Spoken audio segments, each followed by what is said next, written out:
And are those good for 5 days? Did somebody They say? are good for, yes, thank you for the reminder. They're good for 5 days from today if you tell our pictures. Well, again, I welcome you, and here comes Dave to join us. I want to move on and introduce our author and our illustrator, Karen Robbins and Sally Marks. Karen is a native of Washington and has been writing for 28 years. That means she started when she was about 3 or something like that, right? She's an award-winning author, book and toy designer, poet, teacher, and TV celebrity. She appeared as Miss Karen on television's Romper Room show, and just last year received the Gold Medal Benjamin Franklin Award for Best First Book in the Children's Division from the Independent Book Publishers Association. Karen is a lecturer, speaker, and a university instructor. She attended the University of Washington and holds a Master of Education degree from the University of Puget Sound. Sally Marks, the illustrator for the book being presented today, began her career as an artist for a major department store, but she didn't tell us which one, where she illustrated newspaper ads for many years. She's been a designer and illustrator for over 25 years. Oh, that means that she's 3 years difference, right? Okay. And has illustrated books, educational materials, posters, fabrics, and designed toys and packaging. Both Karen and Sally are West Seattleites now. 17 years ago, Karen moved from University Place to live in a small condo here in West Seattle to devote her life to writing and creating for children. She says she knew she needed the beach and the city of Seattle to help her grow in her career. She left her friends, family, and community, but you now have new ones, to connect with other creators and organizations here in the Seattle area. So let's welcome again Karen and Sally. Wow, that was quite an introduction.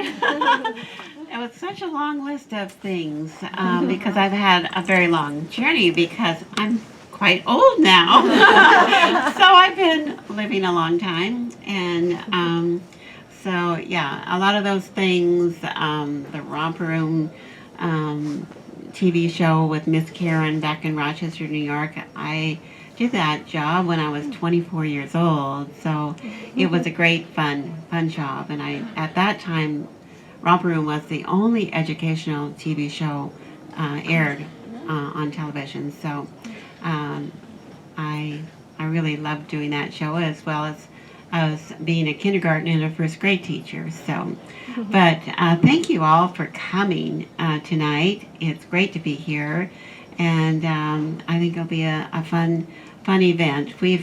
Sally and I have had the best time working on this book. And about choosing to write a book, and especially to self-publish a book. And it is so much easier now to self-publish books than ever in the history of writing. But you better really love it and really be passionate about it, believe in it, because it's going to be with you a long time. And it has been, and we hope that Shoeprint Art, Step into Drawing, Step by Step, will just keep, I guess, be available for, decades of little generations of children. Keep on just helping children to draw and have fun. So that's the neat thing about books. You just never know how long they're going to stay in print. Or maybe they'll never go out of print, and we hope that Shoeprint will stay be here with us a long time. But first, I want you to hear more from Sally.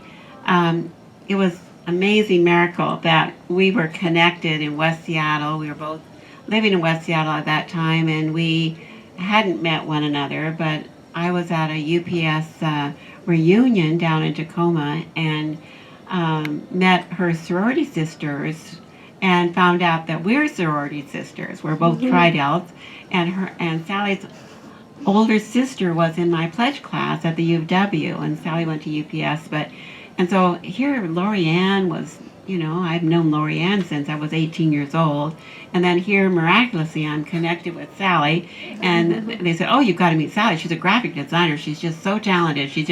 You've got to meet one another. You're the writer, and I'm not the artist. And so It was it was really amazing. I can't. This book is, every book.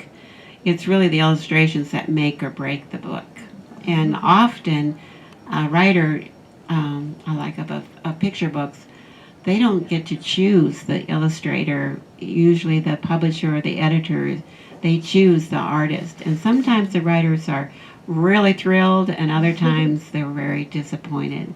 But I got to choose Sally. So here's Sally, amazing, talented artist who made Shoeprint art so adorable.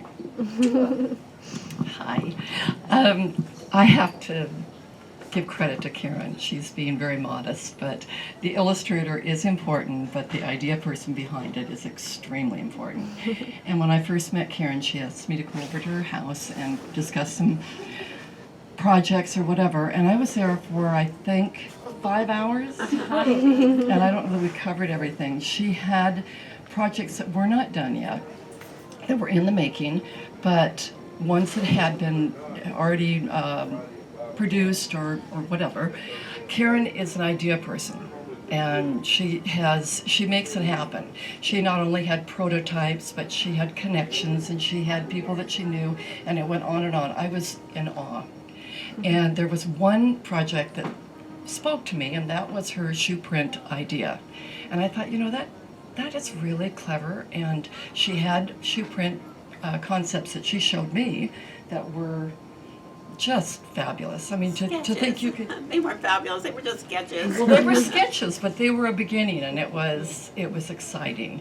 So we decided to collaborate, and I'd never done anything like this before, so it was sort of a maiden voyage for me, and Karen was a good pilot, or whatever, but we worked together for almost a year, kept coming up with ideas, kept meeting little children that were enthused about it, and it just took on a life of its own, so to speak. And Karen has many how many grandbabies do you have?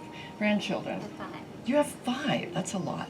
And they all contributed their drawings, and we had that was actually the greatest fun of all, was to see how children put their own spin on things. They're so, I think their art is far superior than any art that is produced by adults, in my mind, because it's so pure and it's so free, and it was very delightful to see this. So we began, and that's the way. And I'm going to hand it back to you, because I think you want to present something about the book and the content. And Right. Thanks, Sally. That was great. About the book, it always, kind of maybe a how did it come about, and in choosing a book to write a book, you have to have something unique, something that has a new twist on something. And I knew that there were many books out with fingerprints and handprints and thumbprint books. I'd seen those, but I'd never seen a footprint or a shoeprint book. So I knew Shoeprint was pretty unique and different and kind of quirky, and I'm a little quirky, so it was a good fit. It was a perfect fit for me. And so, but I first started a little chick and a bunny with my book that I wrote for Carson Delosa Company. It was year-round holiday crafts, and I had a little chick and a footprint chick and a footprint bunny that I had in that book. And then I went on to write Big Bulletin Boards, a cooperative approach for Scott Forson and Company. And once again, I put the bunnies and chicks together. And then one day I thought, gosh, wonder what else I could draw, other than a chick and a bunny. So I thought, Karen, this is your job for today. You have to just sit and sketch and just brainstorm, just keep sketching. So I sketched, I did a horse and a dog and a pig, and I just kept sketching, all, for several hours. And I came up with about 85 different shoe print or footprint, images. And that's when I knew I could make almost anything from a shoe print shape, and I had the makings of a book. So, but I want to go over to some pictures to show you. some samples and how that started. So do I need to bring